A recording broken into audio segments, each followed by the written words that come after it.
السلام علیکم میرے بہت محترم سامعین۔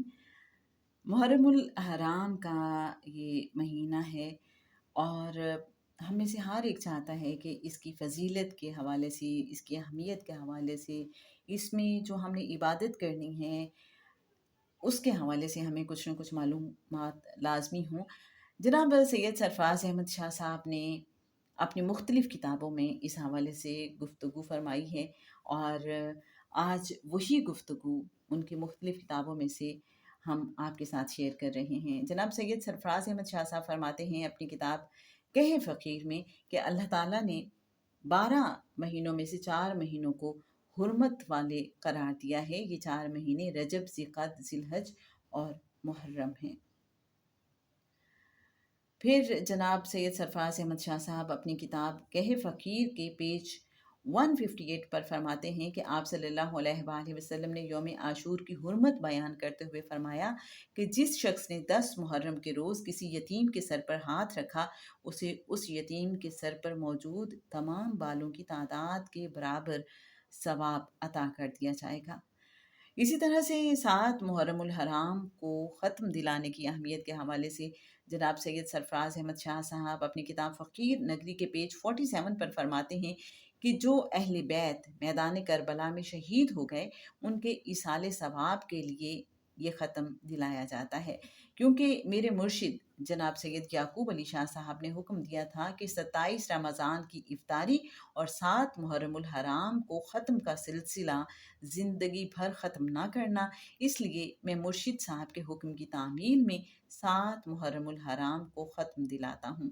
میں آپ سے بھی گزارش کروں گا کہ 7 محرم الحرام کا ختم ضرور دلایا کیجیے۔ یہ ختم اللہ تعالیٰ کے نام کا ہوتا ہے، لیکن شہیدان کربلا اور حضرت عباس رضی اللہ تعالیٰ عنہ کو اس کا ثواب پہنچا دیا جاتا ہے۔ اور جناب یوم عاشور کس دن ہوتی ہے، اس حوالے سے حضرت عائشہ رضی اللہ تعالیٰ عنہ سے روایت کیا گیا ہے کہ آپ صلی اللہ علیہ وآلہ وسلم نے فرمایا 9 محرم یوم عاشور ہے۔ اور سامعین محترم، آپ کو یہ بھی بتاتے چلیں کہ مختلف مکاتب فکر کے مفسرین کا کہنا ہے کہ محرم کا 10واں دن ہونے کے باعث اس کو عاشورہ کہا جاتا ہے۔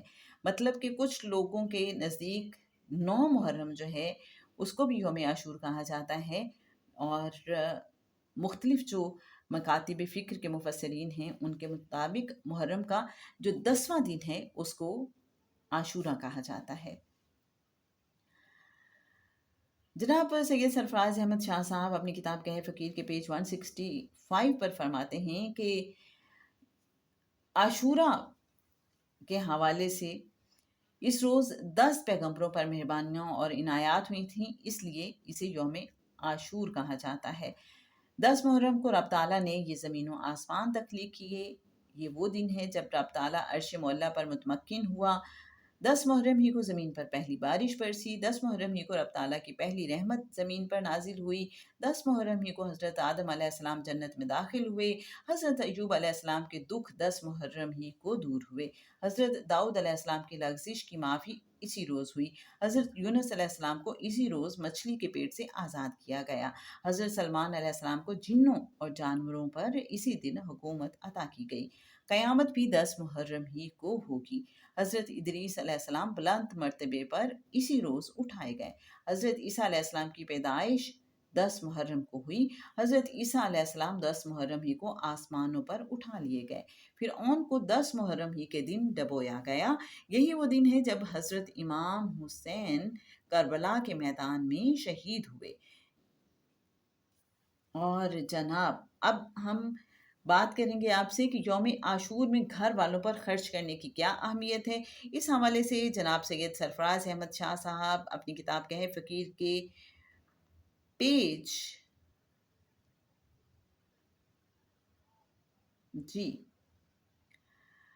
پیج کا نمبر اس میں مینشن نہیں ہے، ہم آپ کو بتا دیتے ہیں کہ جی پیج 166 اس پہ فرماتے ہیں آپ صلی اللہ علیہ وآلہ وسلم نے حکم فرمایا کہ محرم کے ابتدائی 10 دنوں میں تم لوگ اپنے گھر والوں پر خرچ کو وسعت دے دیا کرو، لیکن یوم عاشور کو بالخصوص اپنے گھر والوں پر خرچ کو بڑھا دو۔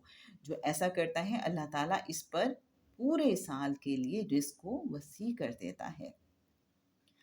اور اب آتے ہیں کہ یوم عاشور کے روزے کی کیا اہمیت ہے۔ جناب سید سرفراز احمد شاہ صاحب اپنی کتاب گہ فقیر کے پیج 158 پر فرماتے ہیں، اور اسی طرح سے پیج 166 پر بھی اس حوالے سے فرماتے ہیں کہ حضرت علی کرم اللہ وجہہ فرماتے ہیں جس نے ذی الحج کا آخری اور محرم کا پہلا روزہ رکھا اس نے گویا کہ گزشتہ سال کو روزے پر ہی ختم کیا اور نئے سال کو روزے سے ہی شروع کیا۔ آپ صلی اللہ علیہ وآلہ وسلم نے پورے ماہ محرم کے بارے میں فرمایا کہ جس نے محرم کا ایک روزہ بھی رکھا اس کو پورے 30 روزوں کا ثواب ملے گا۔